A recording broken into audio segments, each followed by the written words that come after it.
Assalamualaikum warahmatullahi wabarakatuh. Perkenalkan, kami dari kelompok 2 akan menjelaskan potensi sumber daya alam yang ada di Riau.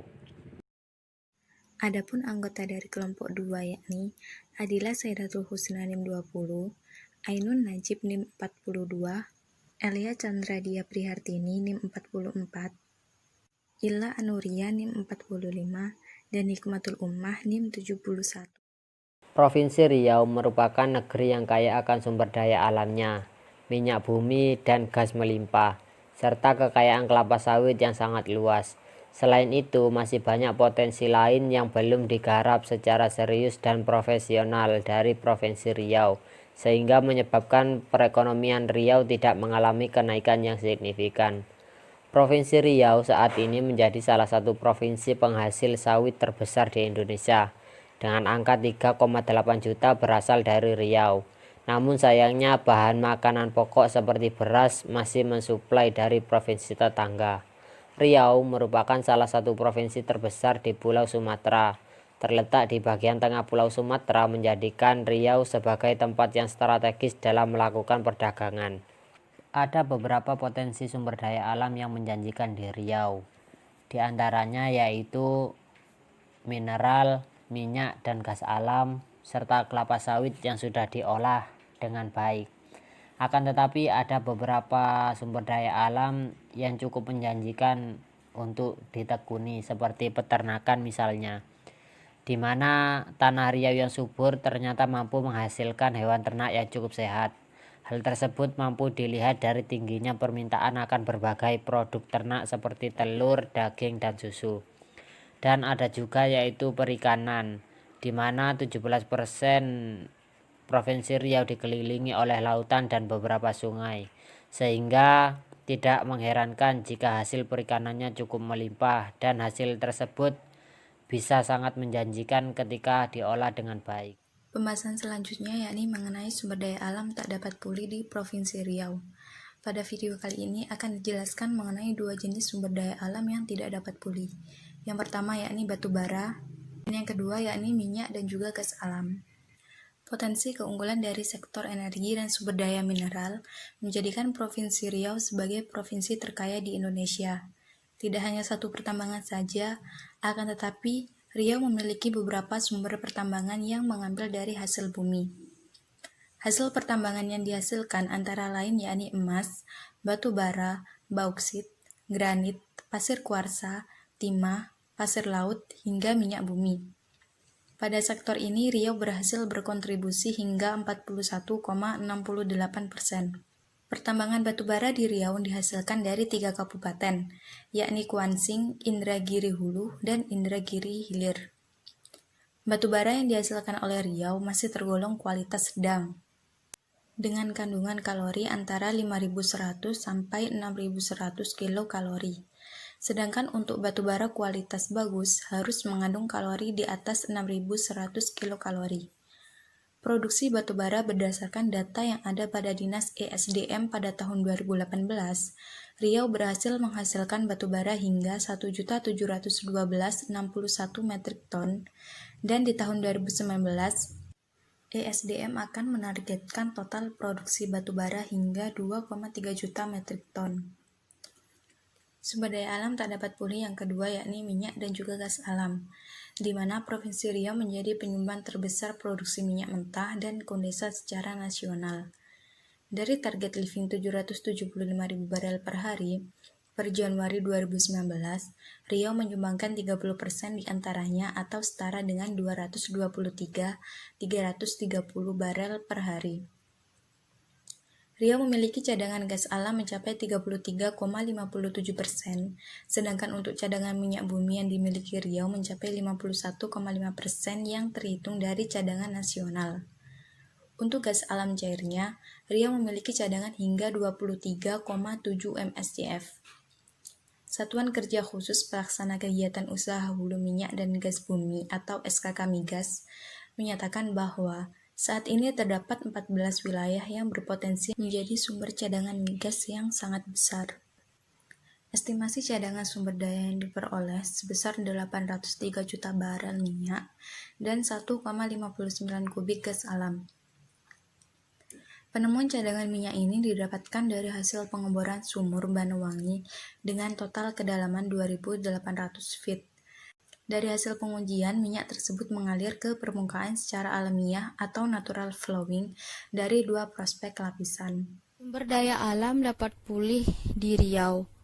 Salah satu jenis sumber daya alam yang dapat pulih yang ada di Riau adalah kelapa sawit. Adapun pengelolaan kelapa sawit yang ada di Riau yaitu menggunakan standar Roundtable on Sustainable atau RSPO yang ramah lingkungan. RSPO adalah asosiasi yang terdiri dari berbagai organisasi dari berbagai sektor industri kelapa sawit yang bertujuan mengembangkan dan mengimplementasikan standar global untuk produksi minyak sawit berkelanjutan. Hal ini didukung dengan riset pengembangan kelapa sawit yang lebih tahan kekeringan dan tingkat karbon dioksida yang tinggi, serta cara alami mengusir hama dengan menggunakan tanaman yang disukai oleh hama sehingga hama lebih tertarik pada tanaman tersebut daripada tanaman kelapa sawit. Sektor perkebunan kelapa sawit yang ada di Riau telah lama menjadi salah satu penopang ekonomi daerah, dengan persentase sebesar 52%. Perkebunan kelapa sawit di Riau dikelola oleh para petani yang terdiri dari petani plasma dan petani mandiri. Industri kelapa sawit yang ada di Riau ini merupakan industri yang paling banyak menyerap tenaga kerja dengan kurang lebih sekitar 33% dari tenaga kerja yang ada. Adapun peran pemerintah dalam pengelolaan perkebunan kelapa sawit yaitu sebagai penyedia lahan untuk pengembangan perkebunan kelapa sawit, yakni seluas 3,1 juta hektar atau sesuai dengan peraturan daerah nomor 10 tahun 1994. Selain sebagai penyedia lahan, pemerintah juga berperan besar dalam menyediakan modal untuk mengembangkan perkebunan kelapa sawit. Pada tahun 2001, melalui pinjaman modal ekonomi rakyat atau PEK, pemerintah mengucurkan dana sebesar 22,8 miliar untuk membangun perkebunan bagi rakyat miskin. Sedangkan pada tahun 2025, program PEK termasuk dalam program K21 dengan anggaran dana sebesar 83 miliar.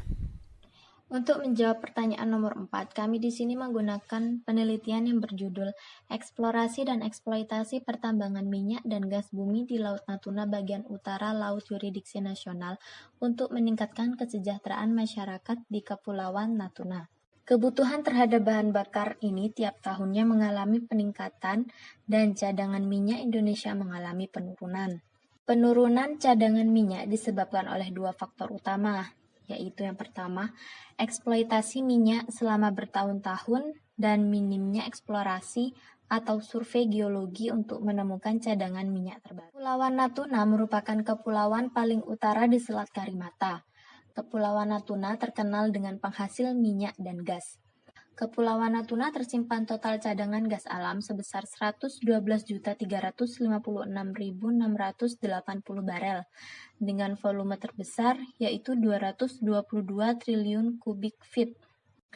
Selain itu, gas hidrokarbon yang biasa ditambang mencapai 46 TCT merupakan salah satu sumber terbesar di Asia. Bukan hanya berjaya di sektor gas alam, Natuna juga diselimuti banyak minyak bumi yang seolah tidak pernah ada habisnya. Cadangan minyak bumi Natuna diperkirakan mencapai 14.386.470 barel. Namun, pemerintah daerah belum maksimal melakukan eksplorasi potensi minyak bumi dan gas alam di wilayah Laut Natuna. Hal ini dikarenakan keterbatasan ilmu dan teknologi pertambangan migas, sumber daya manusia, dan pelaku hulu atau upstream bisnis. Selanjutnya yaitu eksploitasi pertambangan migas di Kepulauan Natuna. Kepulauan Natuna ini memproduksi minyak mentah sebanyak 637.120 barel per hari. Data ini diperoleh dari BPS Natuna tahun 2008 yang dibagi menjadi bagian pemerintah dan Pertamina sebanyak 375.774 barel atau 58,9%. Dan bagian kontraktor production sharing atau KPS sebesar 261.346 barel atau 41,02%. Pendapatan dari penambangan migas di seluruh sumur eksplorasi Natuna sangat menggiurkan. Pada tahun 2009 nilainya mencapai 26,8 triliun rupiah. Tetapi hasil eksplorasi migas Laut Natuna sampai sekarang masih dikuasai oleh perusahaan swasta asing karena modal, tenaga ahli, maupun peralatan hampir seluruhnya disuplai oleh ExxonMobil, ConocoPhillips, Star Energy, dan Premier Oil. Selanjutnya yaitu energi alternatif masa depan sebagai pengganti bahan bakar minyak atau BBM. Salah satu sumber energi alternatif yang cukup menarik perhatian para peneliti dan industri saat ini yaitu gas hidrat. Gas hidrat ini dianggap memiliki banyak keunggulan jika dibandingkan pilihan sumber daya energi yang lain. Kelebihannya yang pertama yaitu volumenya yang sangat besar di bumi, yang kedua letaknya yang relatif tidak terlalu dalam sehingga memudahkan untuk dieksplorasi dan dieksploitasi, dan yang ketiga yaitu cukup mudah untuk dimanfaatkan. Gas hidrat ini diperkirakan memiliki cadangan sebesar 1015 sampai 1017 meter kubik atau setara dengan 2 kali lipat besarnya cadangan gas konvensional sebesar 2,5 kali 1014 meter kubik dan hampir 2 kali lebih besar daripada sumber energi yang berasal dari fosil seperti batu bara, minyak, dan gas.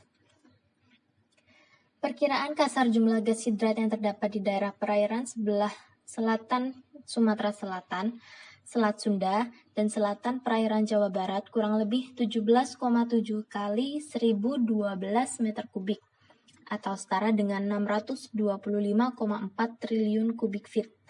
Sedangkan jumlah cadangan yang terdapat di Sulawesi kurang lebih 6,6 kali 1012 meter kubik atau setara dengan 233,2 triliun kubik feet. Sebagai perbandingan, besarnya cadangan gas yang terdapat di Natuna yaitu sebesar 222 triliun kubik feet. Ketika teknologi eksplorasi gas hidrat sudah dapat dikuasai, sehingga eksplorasi gas hidrat menjadi cukup ekonomis, maka akan ada pengaruh yang besar bagi dunia industri, ekonomi, maupun politik dunia. Saat ini, Production Sharing Contract atau KPS yang beroperasi di wilayah Laut Natuna merupakan investor asing dengan bentuk badan usaha tetap. Sedangkan BUMN Pertamina maupun perusahaan swasta nasional lainnya belum dapat memainkan peran sebagai pemain utama atau main player. Landasan kebijakan pada hak menguasai negara. Landasan kebijakan untuk pengelolaan sumber daya alam di Indonesia adalah UUD 1945, khususnya pasal 33 ayat 3, yang isinya bumi dan air dan kekayaan alam yang terkandung di dalamnya dikuasai oleh negara dan dipergunakan sebesar-besarnya untuk kemakmuran rakyat. Konsep negara menguasai bumi, air, dan kekayaan alam yang terkandung di dalamnya. Ini dikenal sebagai konsepsi hak menguasai negara. Dengan demikian, politik pengelolaan sumber daya alam di Indonesia yang diwakili oleh pasal 33 ayat 3 UUD 1945 berpusat pada kekuasaan yang besar dari negara terhadap penguasaan, pemilikan, dan pemanfaatan sumber daya alam. Sumber daya alam umum. Minyak dan gas bumi dalam pengelolaan dan penguasaannya diatur tersendiri dalam UU Minyak dan Gas Bumi, terakhir dengan UU Nomor 22 Tahun 2001 tentang minyak dan gas bumi. Dalam pengelolaan dan penguasaan minyak dan gas bumi ini, Pertamina langsung mendapatkan kuasa pertambangan dari Presiden. Dengan demikian akan bertanggung jawab ke Presiden. Sesuai dengan ketentuan dalam rangka PMA, tidak memerlukan konsultasi dengan Dewan Perwakilan Rakyat atau DPRD, berbeda dengan pertambangan umum. Demikian video presentasi yang bisa kami sampaikan mengenai potensi sumber daya alam yang ada di Provinsi Riau. Kurang lebihnya kami mohon maaf yang sebesar-besarnya dan kami akhiri. Wassalamualaikum warahmatullahi wabarakatuh.